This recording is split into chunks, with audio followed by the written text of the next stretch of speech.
Hello friends, welcome to my channel rewind history. पिछली classes में हम लोग स्टोन एज के बारे में पढ़ रहे थे। उसके बाद हम लोगों ने चैल्कोलिथिक एज यानी कि ताम्रपाषाण युग के बारे में अध्ययन किया। आज हम लोग हड़प्पा सभ्यता के बारे में अध्ययन करेंगे। तो चलिए आज की क्लास को स्टार्ट करते हैं। हड़प्पा सभ्यता यानी कि जिसे इंडस वैली सिविलाइजेशन भी कहते हैं, और इसके ये दोनों ही नाम महत्वपूर्ण हैं, इस सभ्यता से जुड़े हुए हैं, और दोनों ही नाम के पीछे, नामकरण के पीछे एक कारण है।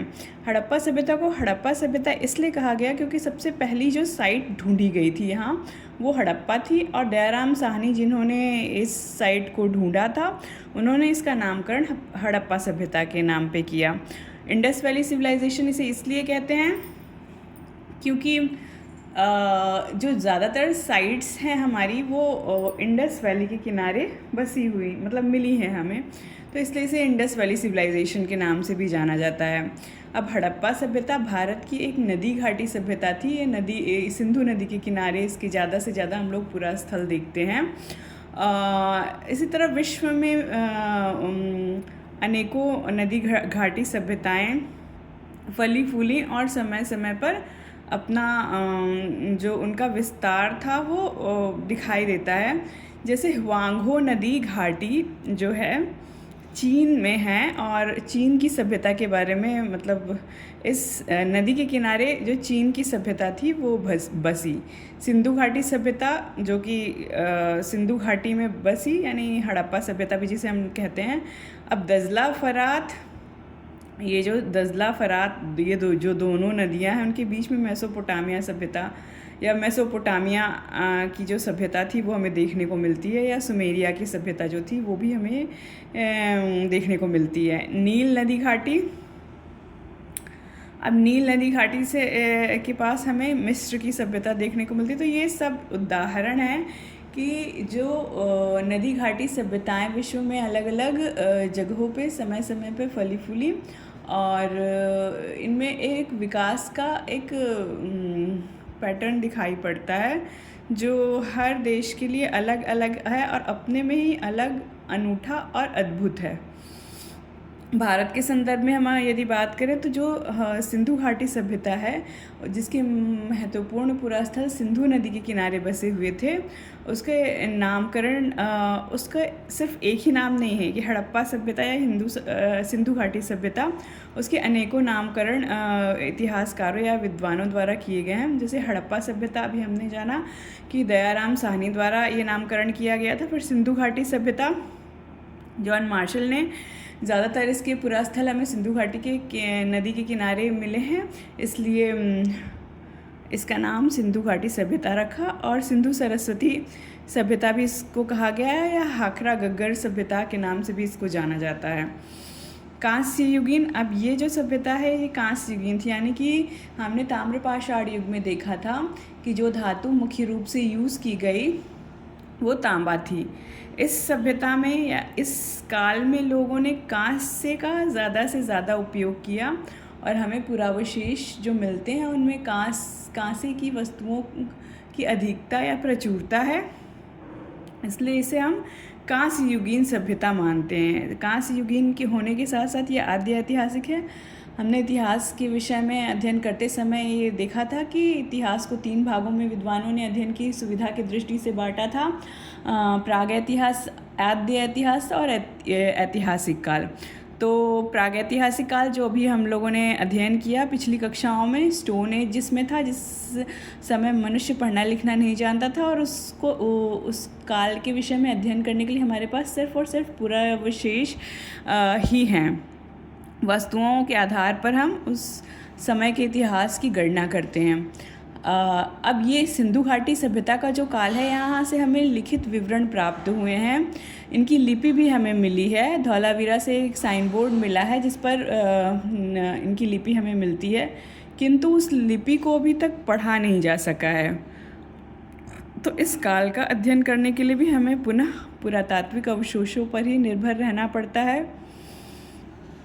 तो आद्य ऐतिहासिक काल का तात्पर्य हमारा यही है कि इस काल के विषय में हमें लिखित और साहित्यिक दोनों साहित्यिक और पुरातात्विक अवशेष दोनों मिलते हैं, परंतु साहित्यिक अवशेषों को पढ़ा नहीं जा सका है। तो इस अपठ्य होने के कारण हमें पुरातात्विक अवशेषों पर ही निर्भर रहना पड़ता है। अब आदि ऐतिहासिक काल सिंधु घाटी सभ्यता की ये जो लिपि मिली है हमें, जो साइन बोर्ड मिला है धौलावीरा से, उस पर जो लिपि है वो भाव चित्रात्मक है। भाव चित्रात्मक होने का मतलब वो अक्षरों से शब्द नहीं बने हैं, जबकि चित्रों के माध्यम से कुछ दर्शाने की कोशिश की गई है। सिंधु घाटी सभ्यता जो है वो भारत में प्रथम नगरीकरण के साक्ष्य प्रस्तुत करती है। इसके पहले शहरीकरण का साक्ष्य हमें देखने को नहीं मिलता है, और आगे चल के हम देखेंगे कि द्वितीय नगरीकरण की जो बात होगी 6वीं शताब्दी ईसा पूर्व के लगभग। लेकिन यहाँ हड़प्पा सभ्यता में सर्वप्रथम हमें नगर दिखाई देते हैं, और नगरीकरण के प्रमाण सर्वप्रथम भारतीय उपमहाद्वीप में हमें हड़प्पा सभ्यता के संदर्भ में ही प्राप्त होते हैं। चलिए आइए अब हम हड़प्पा सभ्यता के कालक्रम या काल निर्धारण को देख लेते हैं। तो जो प्रारंभिक हड़प्पा सभ्यता थी, हड़प्पा सभ्यता स्वयं में पुनः एक लंबा काल है, और विकास की और परिवर्तन की दृष्टि से इसे 3 भागों में विभाजित किया गया है।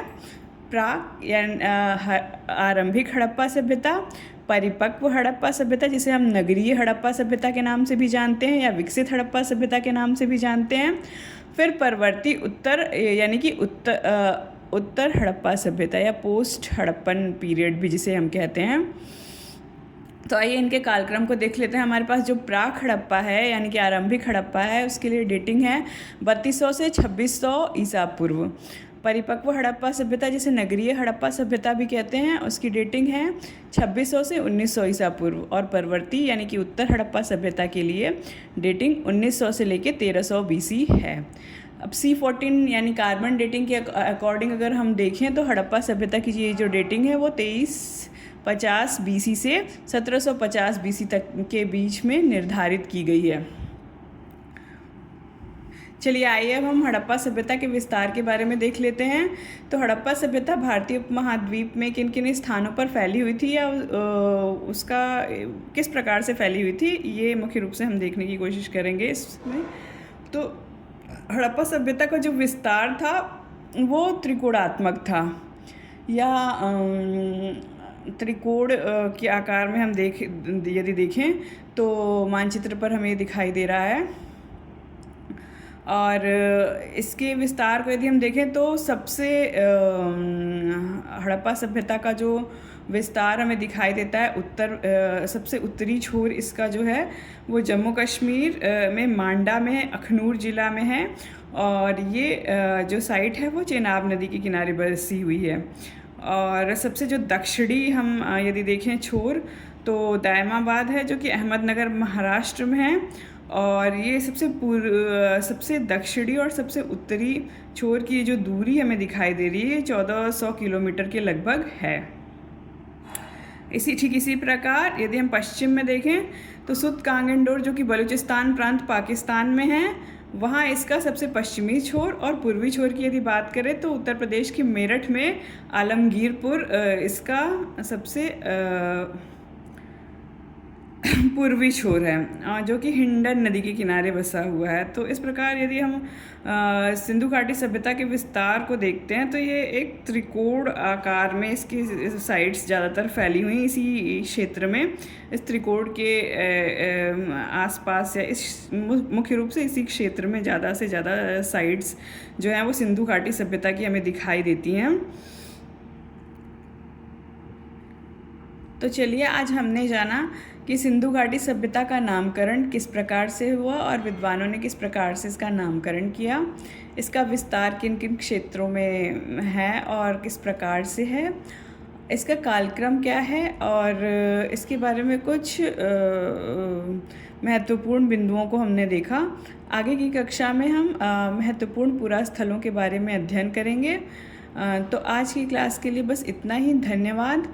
वीडियो को लाइक कीजिए, चैनल को सब्सक्राइब कीजिए। Thank you very much.